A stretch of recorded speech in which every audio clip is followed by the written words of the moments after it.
mais um programa Conexão Litoral Norte.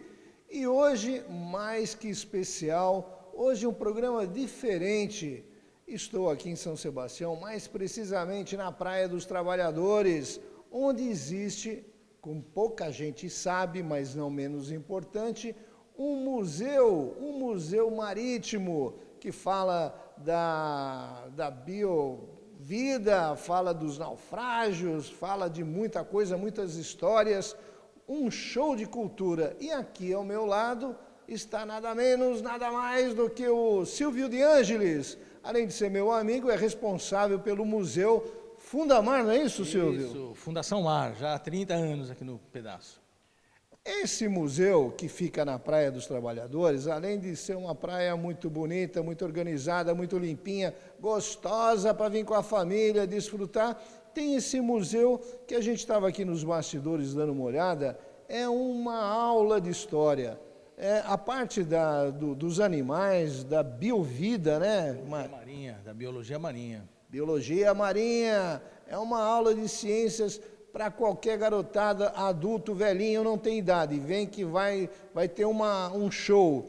E um show à parte também é o acervo que esse pessoal tem de vários anos, é feito de uma maneira muito lúdica, porque cronológica, para você ver desde os primeiros naufrágios atrás de Ilhabela, que é um grande ponto de naufrágio que temos aqui no Litoral Norte, até de outros lugares do Brasil, e ele vai contar um pouquinho, Silvio, tem tanta coisa, eu me empolgo porque eu gosto desse assunto, primeiro, porque eu convivi com algumas coisas durante as décadas que moro em São Sebastião. Então a Fundação ela já existe desde 1992, do tempo da Eco 92, do Rio de Janeiro.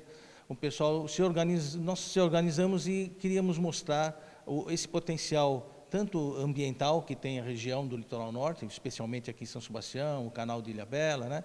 Como também veio depois, com a parte marítima, veio as histórias dos naufrágios, que começou a crescer e depois expandimos, não só para naufrágios da Ilhabela, como de São Sebastião também, a parte do litoral de São Paulo, e agora nós temos mais de 33 naufrágios aqui representados com a parte histórica, fotografias, imagens e peças também que são coletadas, né?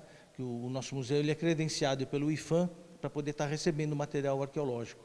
Então, isso favorece a poder fazer uma exposição que seja uma coisa legal, com legalidade jurídica, né, para você estar expondo, porque todo o material de naufrágio encontrado pertence à União. Então, esse material não é que ele é da Fundação, é um material que pertence à União, então pertence a todos nós. Então, há um critério junto ao IPHAN para você estar expondo esse material. Então, durante esses 30 anos, viemos crescendo, desde uma casinha pequenininha lá na cidade, junto com o arquivo histórico do município. Aí passamos para cá, em 93, passamos para cá, e estamos até hoje crescendo, recebendo material que o pessoal vem fornecendo, contando as histórias, cada vez histórias mais interessantes, que os documentos que nós pesquisamos sempre trazem uma novidade, ou uma pesquisa liga a outra, ou de repente em um outro lugar você sabe de uma informação que coincide com alguma história aqui da região. Então isso é uma coisa crescente, não é um museu que é uma coisa estática, né? A gente vai sempre tendo informações e objetos e peças e vai crescendo.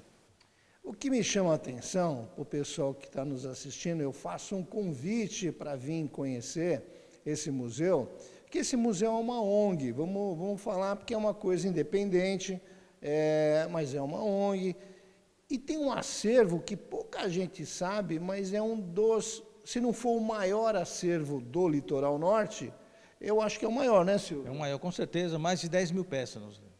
Mas peças interessantes. E eu vou quebrar o protocolo aqui. Posso contar uma coisa? Pode, fica à vontade. Gente, tem um navio que é considerado como o Titanic brasileiro, que chama Príncipe das Astúrias. É um navio que afundou atrás da ilha em 1916, se não me engano. 16, março de 16. Março de 16, ainda estou com a cabeça boa. E aí o que acontece? Ele é comparado pelo luxo, pelo glamour que tinha esse navio.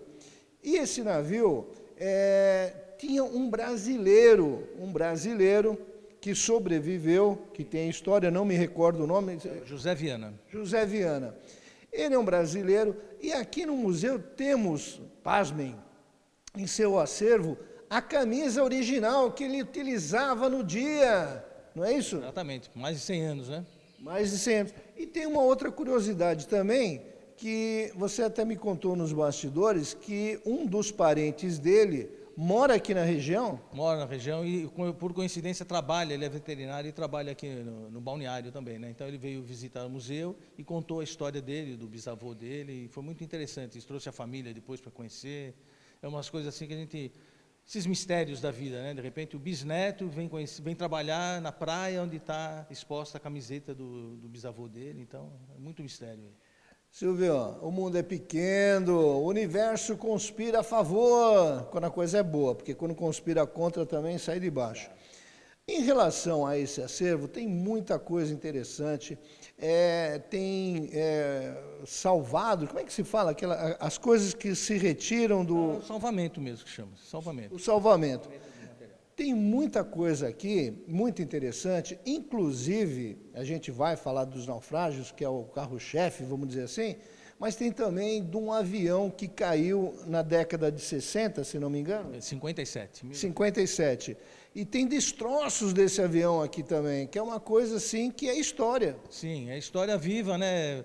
Tanto da parte marítima como a parte também na parte de aviação. Então nós temos também os naufrágios e acidentes aéreos que aconteceram aqui na faixa do litoral, e algumas coisas nós conseguimos resgatar, ou recuperar, ou as próprias famílias acabam doando acervo e vai compondo, né, o museu. E para ilustrar isso que você está falando, você também nos bastidores, porque, gente, eu estou aqui há 2, 3 horas conversando com o Silvio, que ele é uma sumidade, ele conhece tudo e conta as histórias para a gente. E em relação a essa do avião, parece que você teve contato com um dos sobreviventes. Isso, em 2015 tivemos a oportunidade de trazer o copiloto, estava vivo, hoje ele já faleceu, mas ele estava, na época ele estava vivo, velhinho já, 80 e poucos anos. Ele relatou como é que foi a experiência toda, e naquele dia ele não estava de copiloto, ele estava de passageiro, e por sorte que ele estava de passageiro, porque na posição do piloto e do copiloto, os dois não conseguiriam ver as chamas que já estavam nas hélices. E ele, como passageiro, observou e avisou o piloto, falou, vamos procurar um lugar para pousar, porque já uma hélice parou e a outra já está esfumaçando, e aí nós vamos cair. Aí, sobrevoando aqui a região de São Sebastião, a praia que tinha mais condições de descer, eles desceram na Praia da Baleia e já entraram na água, apagando o incêndio das hélices, salvou todo mundo, e foi uma beleza, graças a Deus.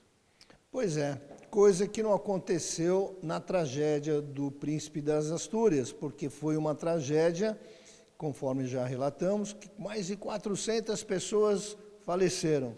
477 pessoas, infelizmente, uma noite de tempestade. Há vários rumores e suposições o motivo do acidente, se foi provocado, se foi um acidente normal, né, por causa das condições de tempo. Do que eu acredito, a minha tese é as condições de tempo e falha nos equipamentos antigos, né, uma bússola bem precária, uma tempestade, um desvio que dá na bússola, você consegue bater nas pedras. Então, infelizmente, essa é a maioria das situações dos naufrágios aqui na região do litoral norte. É sempre a previsão do tempo ruim, está muito atrelada a isso, né? Em especial nesse caso, tem uma teoria da conspiração aí, porque se as pessoas tiverem curiosidade e pesquisarem, há uma teoria que o próprio capitão fez o acidente propositalmente, enfim, a gente nunca vai saber de fato o que aconteceu. Mas eu não creio em las bruxas, mas pelo que elas ai, não é isso? Exato. Muita coisa curiosa. E hoje nós temos até uma teoria nova, que alguns vão ficar surpresos em conhecer, que são as anomalias magnéticas do Atlântico Sul. Eu ia falar sobre isso agora.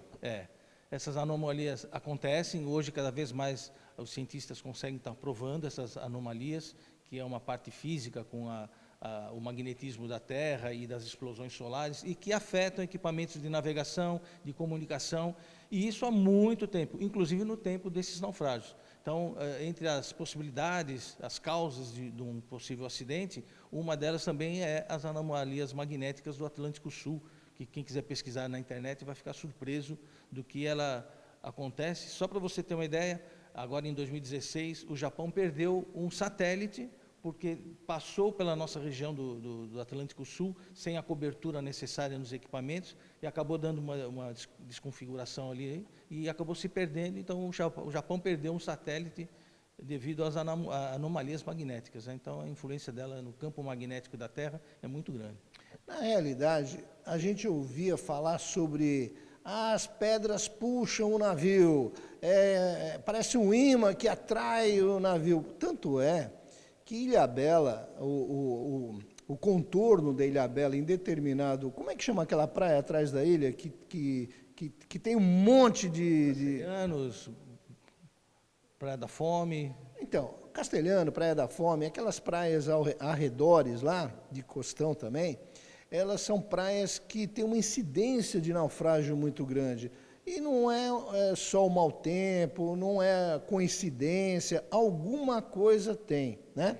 E a gente fala também em Triângulo das Bermudas, há regiões no globo da Terra que tem uma incidência maior desses fenômenos, e alguma coisa natural deve ter mesmo. Agora, falando de Ilhabela, falando desses naufrágios, agora está mais restrito, né, a visitação desses naufrágios. Sempre foi proibido a retirada de objetos dos naufrágios.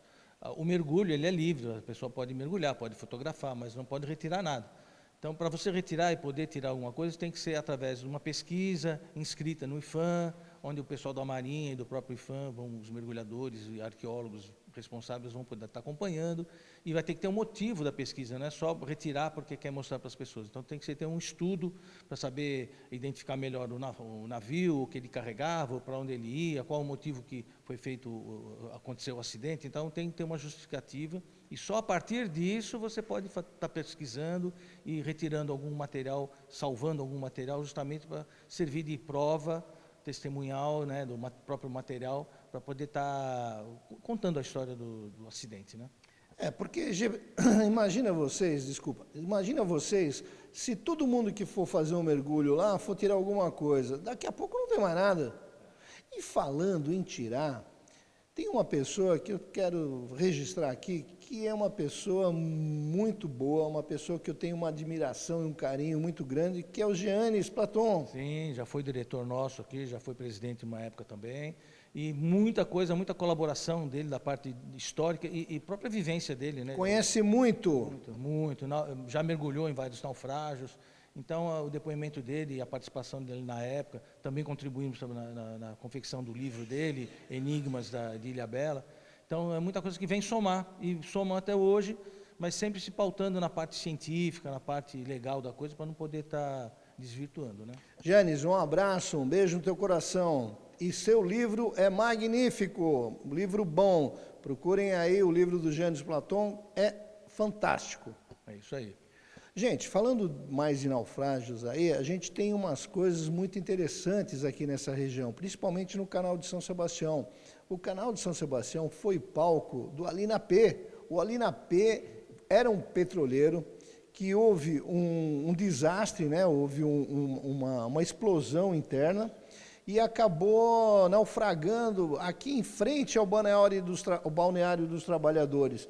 E eu tive a oportunidade de estar na praia olhando esse navio. É uma tragédia, mas ao mesmo tempo um espetáculo, né?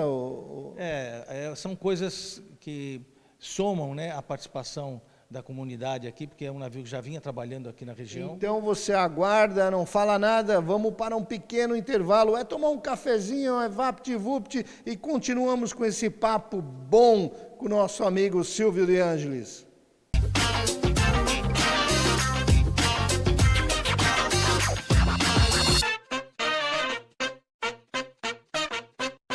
Você sabia? Sucesso dos anos 80, Alf, o E-Teimoso, é uma comédia que mostrava a vida de uma família norte-americana de classe média, impactada pela visita de um simpático alienígena. Na trama, uma paródia do filme ET, o Extraterrestre, de 82. A família Tanner leva uma vida comum, mas de repente eles recebem a visita de um pequeno peludo e arrogante alienígena que pega todos na casa de surpresa. Sem saber o que fazer com ele, a família começa a chamá-lo de Alf. Mesmo com saudade do seu planeta natal, o ET decide ficar com os Tanners para explorar a Terra. Alf, o ET Teimoso. Você pode assistir aqui com a gente na ISTV. São Sebastião em 1 minuto. Prefeitura amplia Centro de Apoio Educacional do Jaraguá. O CAI vai ganhar novas salas multiuso para atividades esportivas, culturais e reuniões comunitárias, além de estacionamentos e área verde. Prefeitura oferece 285 vagas em cursos profissionalizantes gratuitos. São 15 cursos disponíveis em áreas como alimentação, serviços, construção civil, artesanato e agronegócios. Praça da Igreja Matriz passa por ações de manutenção e revitalização. Nesta semana, as equipes da Regional Centro reforçam serviços como limpeza, jardinagem, poda, manutenção da iluminação e pintura geral do coreto. SAMU oferece curso de primeiros socorros em toque-toque pequeno. A capacitação será no dia 25 de setembro, às 14 horas. As inscrições devem ser feitas na Sociedade Amigos de Toque-Toque Pequeno, SAPEC. Prefeitura de São Sebastião. Juntos é possível.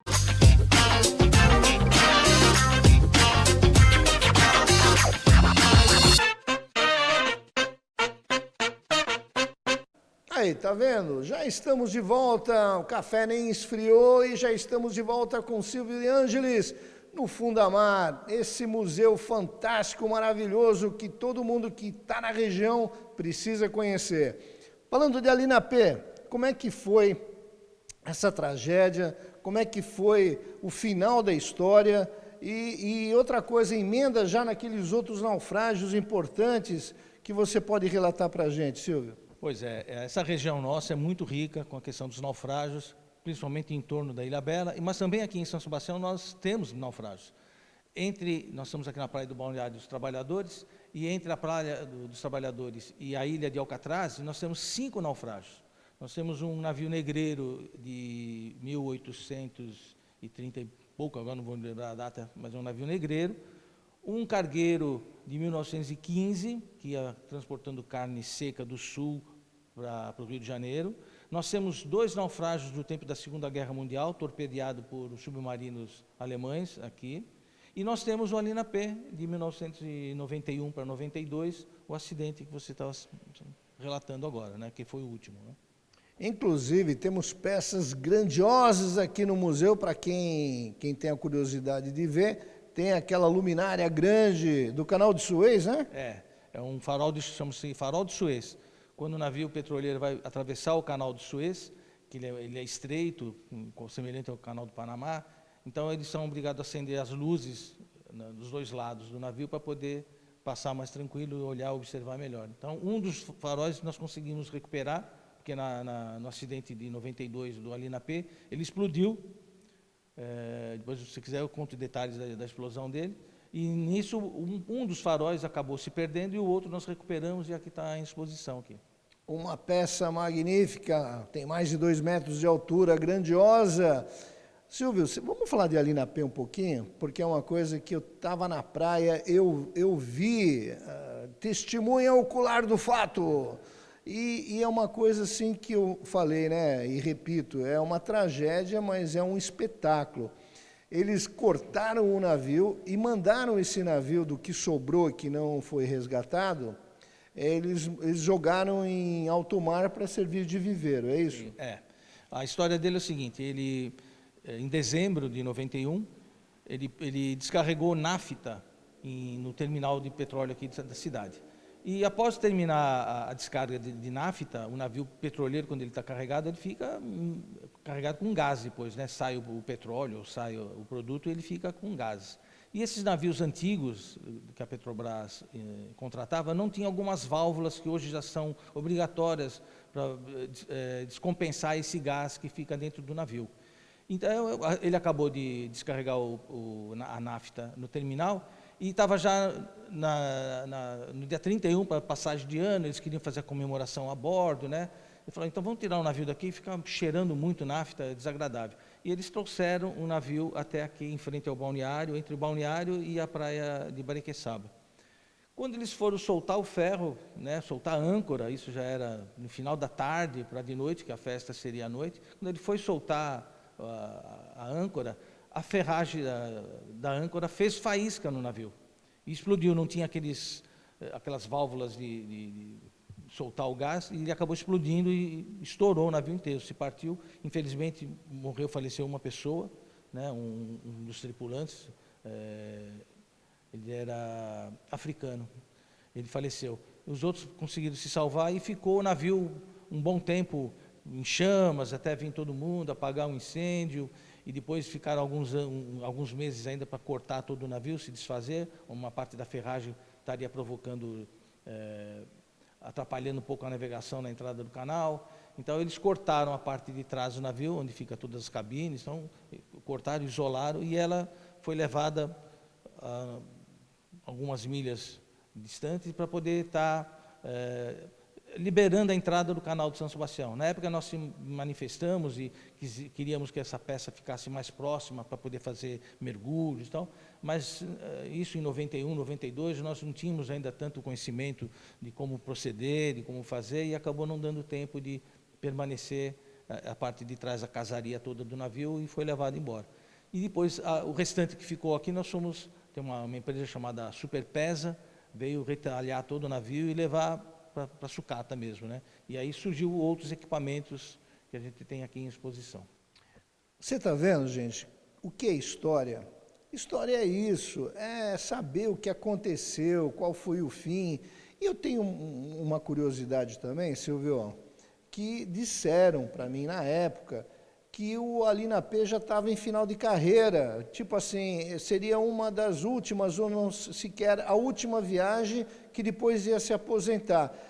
Houve um boato também que poderia ter sido proposital, enfim, é aquela teoria da conspiração que sempre... Porque ele já era um navio velho, né? Velho, ele é de 56, né? Então, ele já estava com vários problemas. A linha toda dele, do Alina P, eram os navios gregos, mas era uma confusão, era uma torre de Babel, porque a tripulação era de várias nacionalidades, o comandante era de outra nacionalidade, o navio com bandeira grega, do Chipre, então era uma confusão danada, o pessoal apelidava de Torre de Babel, ninguém se entendia muito. E são navios antigos, e muitos derramamentos nessa época, de 89, 90, que tem registros e reclamações em jornais, você pode ver isso depois. Os navios vazavam petróleo pela lateral, tem fotos, o pessoal colocando, tamponando esses buracos no casco da embarcação, com um pedaço de madeira, tão precário que era. Na época não se tinha um rigor da lei, como hoje tem as ISOs 9000, ISO não sei o que, né?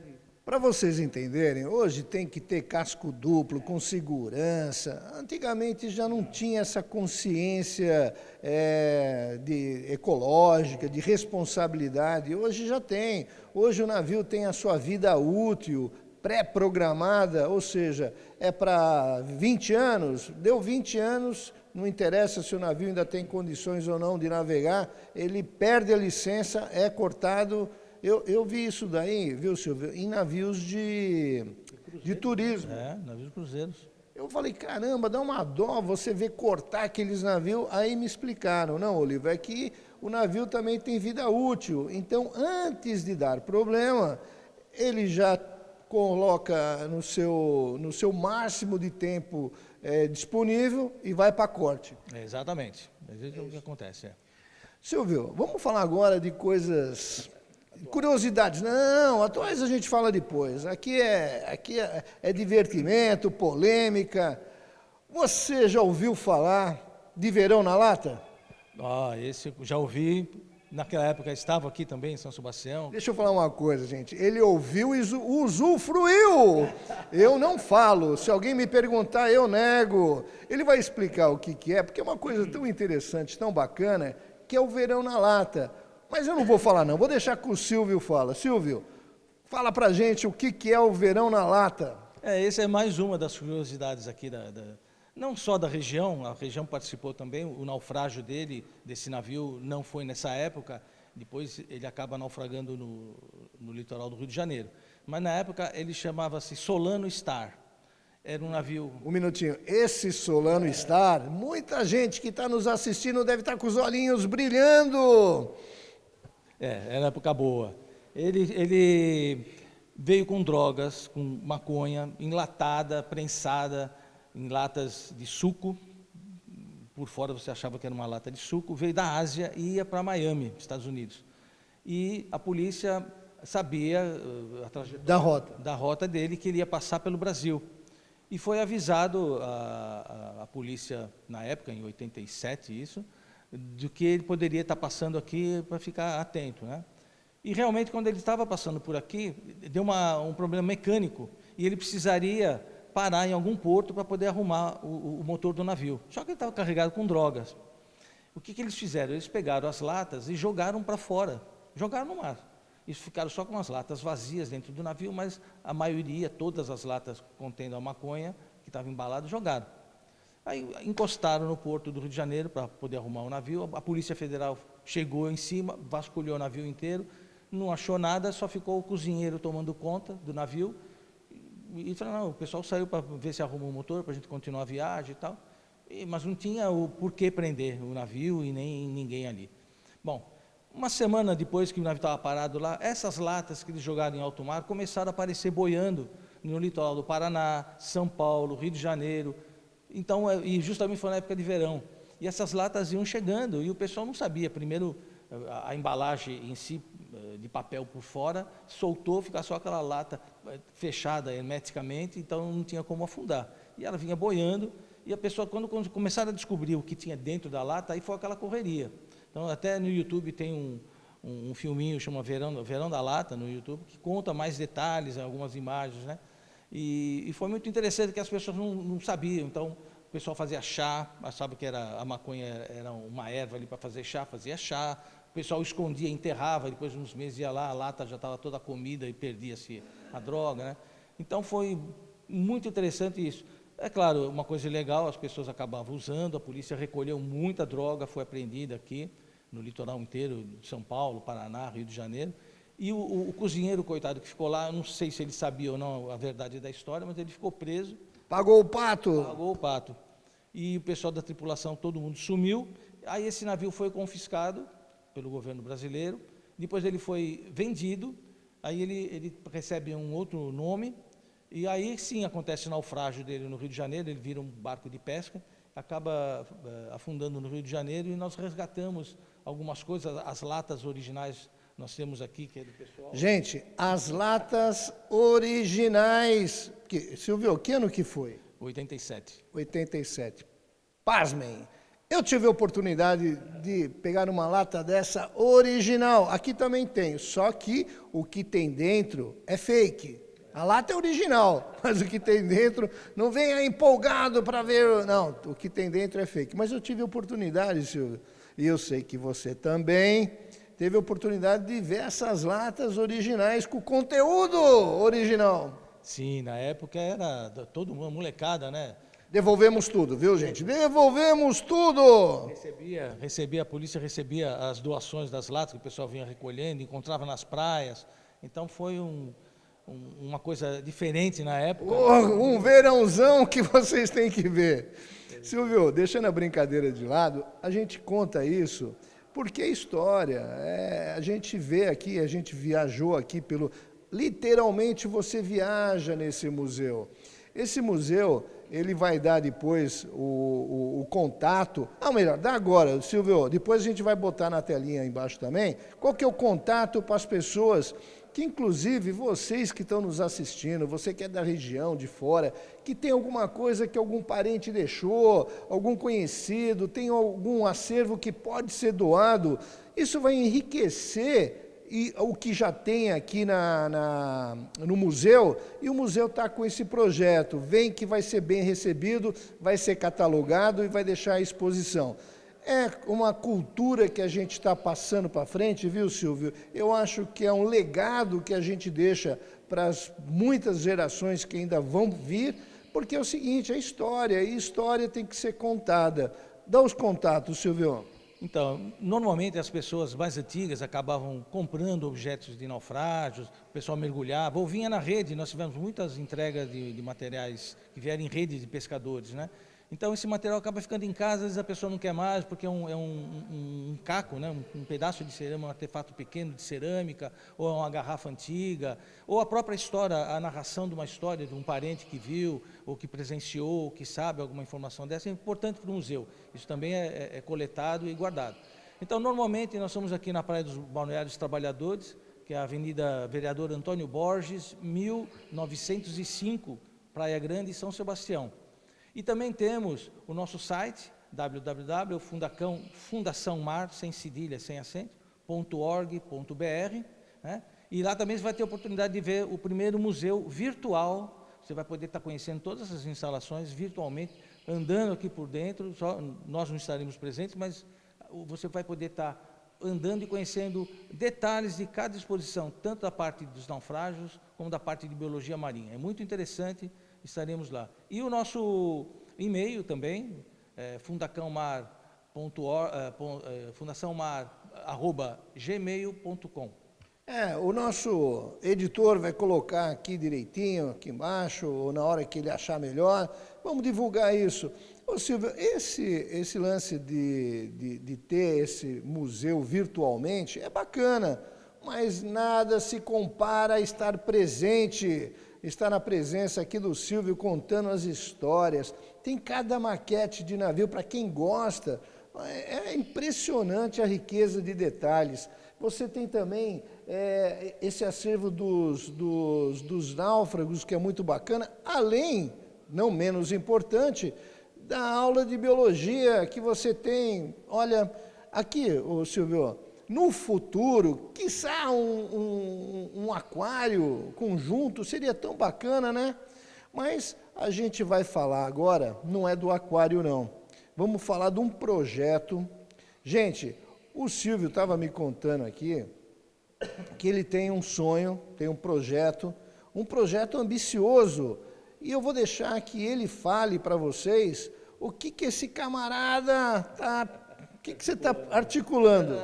Então, realmente, quando você acaba organizando a história dos navios, dos naufrágios, você trabalha muita pesquisa, né, na internet. E um dia eu estava pesquisando, no ano passado, em 2022, pesquisando a história dos naufrágios, e no site da Marinha eu me deparei com um navio Sirius, um navio de pesquisa hidroceanográfico Sirius, que tinha dado baixa, e normalmente o que acontece com um navio como dá baixa, nós estamos explicando agora há pouco, ele vai para a corte. Então, um navio com mais de 64 anos de história, com pesquisa náutica, as cartas náuticas, muito serviço com universidades, pesquisa de biologia marinha e tal, e esse navio, simplesmente, a vida útil dele já terminou, não daria para ficar mantendo ele mais, e a Marinha ia se desfazer dele, ia virar sucata. Eu se reuni com o pessoal da diretoria nossa, e resolvemos então ver se nós conseguíamos ter esse navio de doação da Marinha, para transformá-lo num navio museu, contando os 64 anos de história, de pesquisas, história náutica, e com outras funções que ele vai poder ter, de cursos da parte de marinharia, cursos da parte de aquaviários. Silvio, dá licença um minutinho.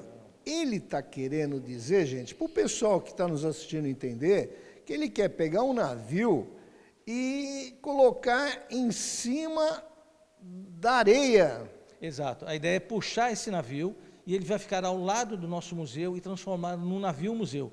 Então, estamos em conversa com a prefeitura, a Marinha já sinalizou o ok para fazer a doação, estamos só terminando essa parte burocrática para ver se conseguimos. Silvio, aguenta aí. Gente, isso não acabou. Essa entrevista continua. E STV sempre com você.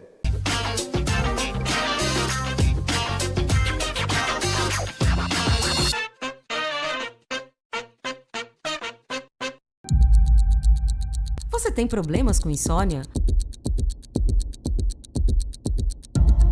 Noites mal dormidas? Isso incomoda muito. Nós temos a solução para você. Melatonina Morpheus. A A melatonina Morpheus induz ao sono de maneira rápida e eficaz, fazendo do seu sono uma terapia de relaxamento, reparando todos os danos causados pela falta de sono. Não perca essa oportunidade incrível de ter o seu sono de volta. Morpheus Melatonina. Faça agora mesmo seu pedido no WhatsApp 13 99687 0101. Melatonina Morpheus. Tenha noites tranquilas de sono. Imagina economizar até 40% no combustível e assim sobrar mais dinheiro para realizar aquele sonho, fazer uma viagem ou tirar férias com a família. Com o sistema tecnológico Hybrid dá. E você que trabalha com o seu veículo e gasta em média R$1.000 por mês em combustível, agora você poderá gastar apenas R$600, uma economia de R$400 em combustível por mês. Converta já o seu veículo atual em híbrido, qualquer modelo, marca ou combustível, sem alterar nada na originalidade do seu veículo. E ainda vai reduzir em até menos 90% as emissões de gases poluentes. Faça como milhares de clientes e tenha mais economia todo mês com o combustível e a manutenção do seu veículo. Aponte a câmera do seu celular para o QR Code na tela, aproveitando a promoção com parcelas que cabem no seu bolso. Apenas R$249 mensais. São as últimas unidades e a nossa equipe está pronta para atender você. Sistema Hybrid. Tecnologia, ecologia e economia juntos.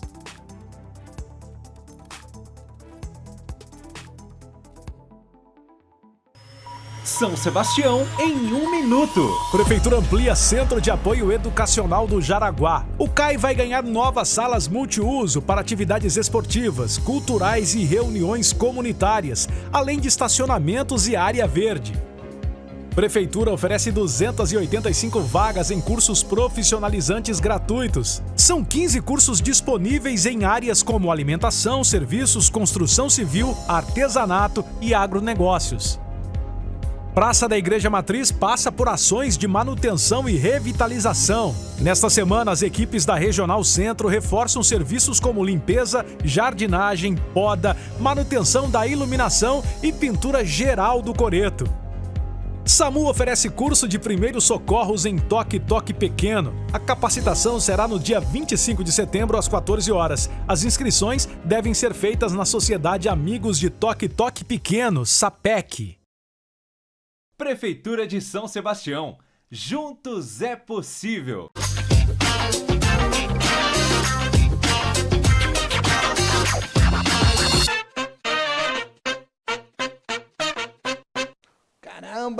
Caramba! Papo bom, a gente flui. Vamos falar dessa loucura, não é loucura, mas é ousado. Audacioso a coisa. Audacioso. A gente estava falando que o Silvio, ele quer viabilizar um museu que é um navio no seco. Ou seja, vamos tirar o navio da água, do mar, lógico, água do mar. Óbvio, né, apresentador? Tu vai tirar o navio do mar e colocar em terra firme. E tem uma curiosidade desse navio, porque ele foi visitado por Juscelino Kubitschek, não é isso? Foi, ele recebeu esse navio em 1958. A fabricação dele é de 56. O primeiro navio feito já, logo assim, quando começaram as embarcações, receber pouso de helicópteros. Então foi o primeiro navio nacional brasileiro a poder estar tendo no convés dele o heliponto. O heliponto, né? O Juscelino Kubitschek recebeu esse navio, fez o primeiro sobrevoo. Então tem muita história bacana nele, que vale a pena ser resgatado isso para a memória marítima brasileira. Não é só questão de você ter um navio que vai ser transformado num museu. Então, a história dele em si, desses 64 anos, a parte de pesquisas que eles fizeram com várias universidades, toda a questão das cartas náuticas hoje em dia, a Ilha de Trindade, que ele fazia a manutenção e levava o pessoal a fazer pesquisa, enfim, é muita história. Então, para você perder todo esse material, né, e acabar ficando só algumas peças expostas em algum museu, a ideia nossa é puxar esse navio, porque hoje em dia há uma técnica em cima daqueles airbags gigantes. A tecnologia viável. Com certeza. Então, o projeto já está encaminhado, já temos as empresas qualificadas que já fazem esse tipo de serviço, principalmente no Rio Grande do Sul, elas já fazem isso. Então, estamos só esperando agora uma confirmação da parte da prefeitura, já gostaram da ideia de incorporar isso mesmo, e a gente conseguir viabilizar o quanto mais rápido possível, porque para a Marinha aquele navio já fez a função dele. Está sendo um estorvo para eles. Já cumpriu a missão dele, bem cumprida já, e para eles é interessante porque mantém a história dessa embarcação, mantém toda a história da Marinha em relação aos navios de pesquisas, né? Então, o navio hidroceanográfico Sirius, vocês vão ver, procuram na internet, vocês vão gostar da ideia, e vai ser uma coisa nova. Para você ter uma ideia, aqui na América do Sul, seria o 10º navio, só tem 9. Nós seríamos o 10º navio na América do Sul. No Brasil tem 4, um em Belém do Pará, e os outros 3 que estão ali no Rio de Janeiro. Então, o estado de São Paulo seria o primeiro. Mas no seco, eu não sei. No seco, nós seríamos o primeiro da América do Sul em terra. Porque daí há a possibilidade das pessoas ter acesso mais fácil, não tem a manutenção e o perigo de ter uma embarcação na água, que ele tem uma vida útil, ainda mais na água salgada, a vida útil dele diminui mais ainda, né? E ele em terra não, ele vai ficar um prédio praticamente no formato do navio, que ele deixa de ser um navio, ele passa a ser um casco de um navio, né? Mas com muita história, muita coisa interessante. E para os cursos também que eu te falei, que as pessoas, os jovens, adolescentes, na parte de cursos náuticos, de marinharia, de mecânica. Vai fomentar. Nossa, dentro do navio. Ele vai ter a oportunidade de participar desses cursos dentro do navio. Silvio, a gente estava conversando aqui nos bastidores e ele estava me explicando que, além de tudo isso que ele falou, e eu assino embaixo, tem a parte comercial, tem a parte de fomento do turismo também, porque imagina as pessoas, olha, tem um navio na praia, mas como navio na praia? Em exposição em São Sebastião, não vai deixar de ser um atrativo turístico muito grande, principalmente nesse lugar maravilhoso que aqui estamos, que é o Balneário dos Trabalhadores. Ela tem uma estrutura ímpar. E faço votos, viu, Silvio, que se viabilize da melhor forma. É lógico que não é uma coisa simples, não é uma coisa que se faça do dia para a noite, mas se já tem gente que tem um projeto, que há especialidade, viabilidade econômica, porque também não adianta uma coisa que fique num valor estratosférico, aí foge da alçada de qualquer um. Mas se conseguimos juntar forças para que esse projeto venha a ser um projeto bem-sucedido, eu acho que vai ganhar todo mundo. Eu acho que ganha o Brasil, com mais um navio museu, que já tem 4, seria o 5º no Brasil. Eu acho que o Estado de São Paulo, ele ganha com isso, porque nós temos comprovações já no próprio projeto nosso, nós temos as comprovações da visitação dos navios da Marinha quando param em algum dos portos aqui no Brasil. Vocês veem a quantidade de gente, para um dia, 2 dias, são 3.000, 4.000 pessoas que querem visitar um navio. Então, muita gente tem essa curiosidade e fica sempre limitado em algumas partes do navio que você pode visitar. Esse não, ele vai ser aberto praticamente por completo. Você visitar, dentro das possibilidades de acesso, né, você visitar um navio por completo. E fomenta todo um turismo na região só. Não aqui no balneário, porque aqui já tem estacionamento, tem banheiro, tem lanchonete, já tem uma infraestrutura já preparada para receber, né? Mas eu acredito que a própria região do estado de São Paulo, do litoral, vai fomentar muito o turismo de viagens, para vir conhecer, para vir poder, de repente, fazer um trabalho voluntário dentro do navio, né, e permanecer dentro do navio. Então, tem muita coisa que a gente vem surgindo agora, outras ideias, experiências que nós temos com outros navios no mundo inteiro que trabalham já com voluntariado a bordo.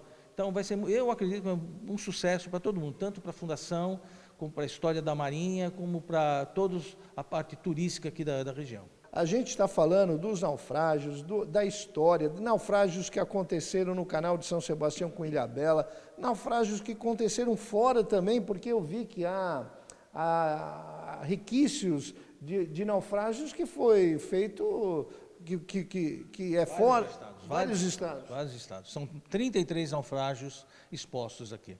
E como é que você consegue, Silvio, essa riqueza de material assim, que é uma coisa assim fascinante? Então, os naufrágios são muitos, passam de 2.000, de 3.000 naufrágios no Brasil inteiro. Mas a gente pegamos assim uma parte que podemos mostrar para a população. Então, para uma exposição, ele tem que ter uma parte histórica, texto, as pessoas poderem conhecer a história do navio, alguma imagem, né? Porque a pessoa é muito de querer conhecer, de ver. Então, uma foto, um desenho, e normalmente peças. Essas peças, como eu falei, ou algum resgate que já foi feito na região, ou a doação de algum pescador, algum familiar que trouxe uma peça, né, de conhecido. Então, vai compondo o acervo. Ele é muito rico nisso, na participação, na colaboração das pessoas, né? Não seja um museu comunitário, mas é uma participação da comunidade, é muito grande. E sempre aumentando, porque sempre tem a história do avô, do tio, alguma peça que está lá, a pessoa quer se desfazer, em vez de jogar fora ou acabar vendendo, porque, como eu falei, são peças da União, pertencem à União, eles têm que estar dentro do museu credenciado, que é o nosso caso. Isso vem enriquecer e colaborar com a história do país, né? Gente, eu acho que você colaborar para o museu, você está sendo solidário, porque a gente não pode ser tão egoísta, não, eu vou pegar isso daqui só para mim ver. Não, não é assim. Eu acho que a história tem que ser difundida, ela tem que ter uma boa narrativa. E digo mais, o ESTV está com você. E o que acontece? A gente prestigia isso. Por quê? Porque existe uma série de peças ainda que estão sendo catalogadas, estão sendo providenciadas para que venham para a exposição, mas como toda instituição, toda ONG, existe uma falta de recursos. E isso daí, o que acontece? O Silvio, a sua equipe, outras instituições que são parceiras, como a Associação Comercial de São Sebastião, diga de passagem que está junto. Com certeza. Então, o que a gente faz? Faz que viabilizemos aquele projeto, faz com que as pessoas se sensibilizem que isso é importante. Então, a gente tem que gerar recursos, tem que gerar condições para que você faça aquilo que você já faz de uma maneira melhor ainda. Isso. Tem essa divulgação, às vezes você vê a história de um navio, mas um navio que bateu, mas tem todo o contexto histórico dele, o que ele estava fazendo na região, o que ele transportava, quem eram as pessoas que estavam a bordo, quem eram as pessoas que iam receber aquele material que ele estava transportando, qual que é a fase da história, porque sempre isso está ligado a uma fase histórica interessante, né? Na história mundial. Nós temos aqui os naufrágios mais antigos no tempo da pirataria, né? Então são navios negreiros, navios piratas, depois da parte de colonização, depois Primeira Guerra Mundial, Segunda Guerra, e acidentes já, no caso do Alina P, que são acidentes já com a parte ecológica muito ligada. Então, temos até a história também esse que aconteceu do Costa Concórdia, o navio Costa Concórdia que acidentou na Itália. Esse navio, ele deitou para descansar. Exatamente. Esse navio, na época de temporada de verão, trabalhava aqui no Brasil, trabalhava aqui em Ilhabela, no canal. Muita gente teve a participação. Aquele show do Corinthians, dos 100 anos do Corinthians. Esse eu não vi, esse eu não vi. O meu diretor pode ter visto, eu sou palmeirense. O show dos 50 anos, Roberto Carlos. Então, teve vários shows foram acontecendo dentro desse navio, trabalhava aqui na nossa região. Tudo é história. E tudo é história. Ele foi acidentar lá na Itália. Né? Falando em se acidentar, mudando um pouquinho de rota de conversa, tem uma coisa que me encanta também, que é a pirataria, esse lado lúdico, esse lado fantasioso, esse lado do tesouro de Ilhabela. Eu tive a oportunidade de conhecer o advogado Osmar Soalheiro, que foi um grande advogado, o filho dele, amigo meu de escola, Osmarzinho Soalheiro também, mas o pai dele, Osmar Soalheiro, advogado, ele era um estudioso no quesito de tesouros de pirata e ficou várias décadas de sua vida à procura desse tesouro.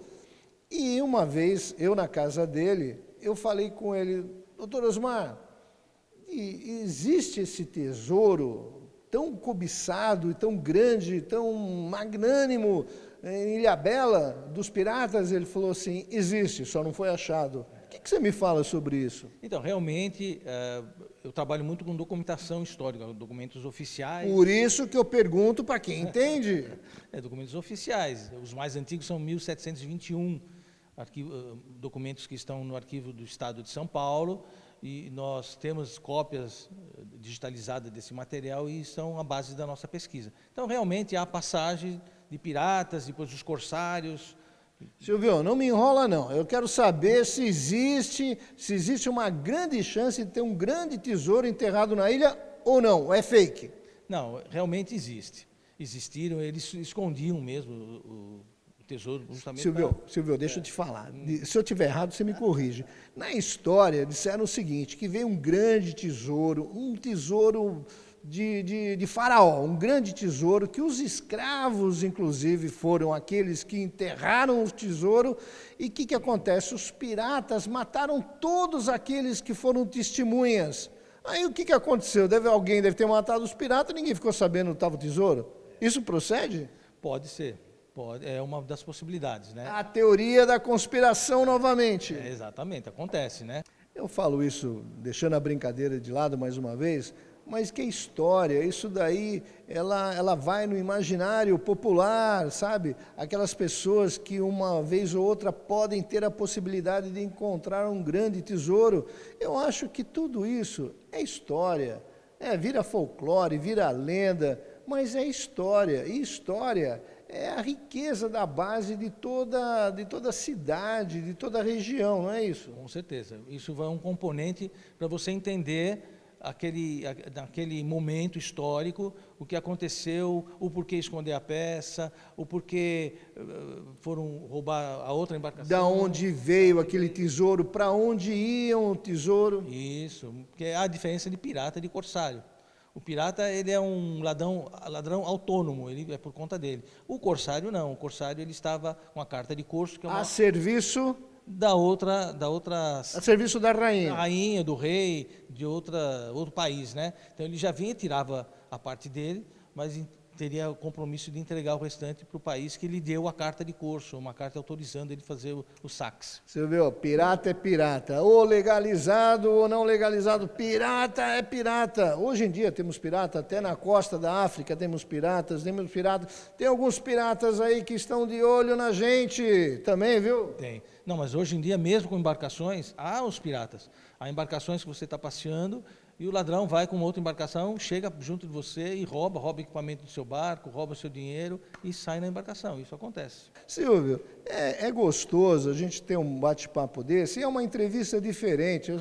A gente acostuma a entrevistar político, artista, e quando a gente vê que tem uma ONG séria, que tem história, porque tem muita ONG aí, com todo respeito, que é meio duvidoso, por isso que eu falo, veja o histórico de quem está fazendo alguma coisa, veja o que ele já fez, o que está sendo feito, quais são os projetos futuros.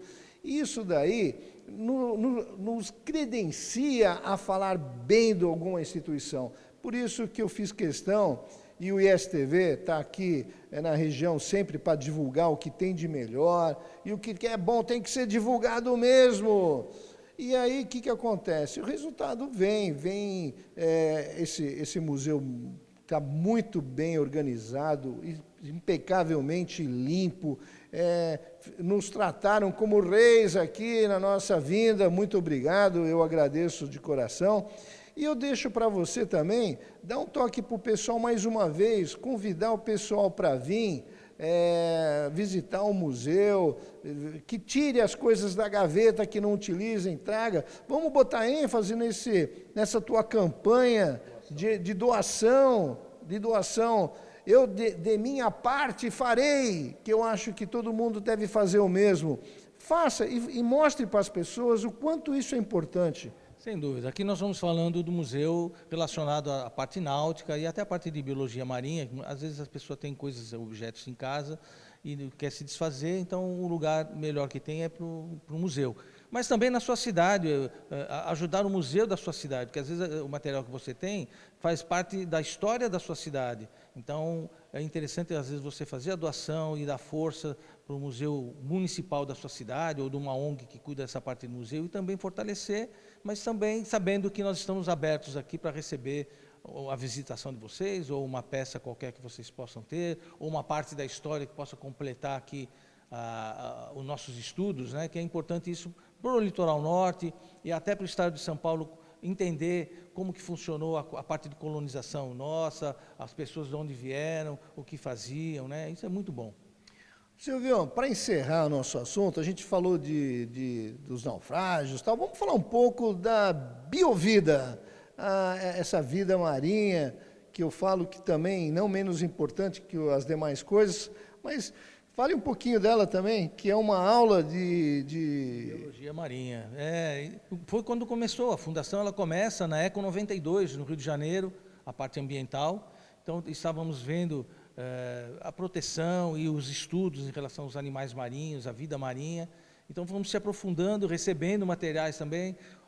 De 92 para cá, todos os animais que apareciam mortos na praia, né, que encalhavam naturalmente mortos, nós recolhíamos esse material, esses animais, enterrávamos para depois estar podendo fazer a exposição dos ossos. Tem ossos aí de grande porte aí, hein? Temos baleias, temos golfinhos, temos o lobo marinho, são animais migratórios, e nós temos até uma baleia, chamada baleia de Arnaux, uma baleia só da região da Antártida. Então foi uma surpresa na época, eu mesmo fui responsável por trazer o animal para cá, que ele já estava em decomposição no canal. Eu trouxe ele, nós enterramos, não sabíamos direito o que era ainda, não dava para estudar direito. Depois de alguns anos que nós fomos montar o animal, achamos que era uma jubarte, alguma baleia aqui da região, e vimos que não compunha o que nós estávamos acostumados. Aí, estudando, os biólogos e oceanógrafos na época descobriram que chama-se uma baleia bicuda de Arnaux. Então, é muito rara na nossa região, a ocorrência dela é só Austrália, Antártida, Chile, a parte da Argentina. Então, hoje nós temos um exemplar aqui completo, e completo ainda, porque é diferente, porque como é um animal que está sempre na região fria, os cientistas não têm muito contato com ela. Então, quando ela aparece, já está faltando algumas partes. E, felizmente, nós temos esse animal por completo. Às vezes recebemos algumas solicitações em fotografia, só para, em outros lugares, compor alguma parte que está faltando. Então, é muito bom para nós, né? É isso aí, gente. Depois de uma aula maravilhosa dessa, eu só tenho que agradecer a você ter nos recebido mais uma vez. E aí eu deixo esses últimos minutinhos para você fazer a sua consideração final, Silvio. Fale, o nosso telespectador está lá, está te ouvindo, está te vendo.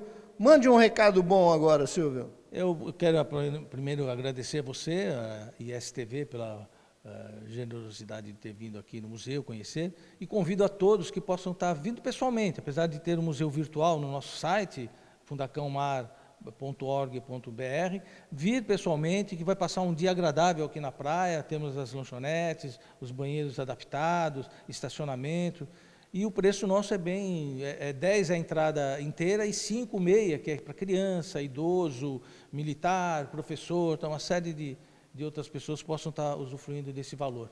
E é muito bom para nós, e eu tenho certeza que vocês vão gostar de passar um dia aqui conosco, tá bom? Venham sempre. ISTV sempre com você, lembrando e agradecendo a nossa querida audiência, obrigado! E nosso programa, sempre ao sábado às 13 horas e no domingo às 14 horas, Conexão Litoral Norte, ISTV sempre com você.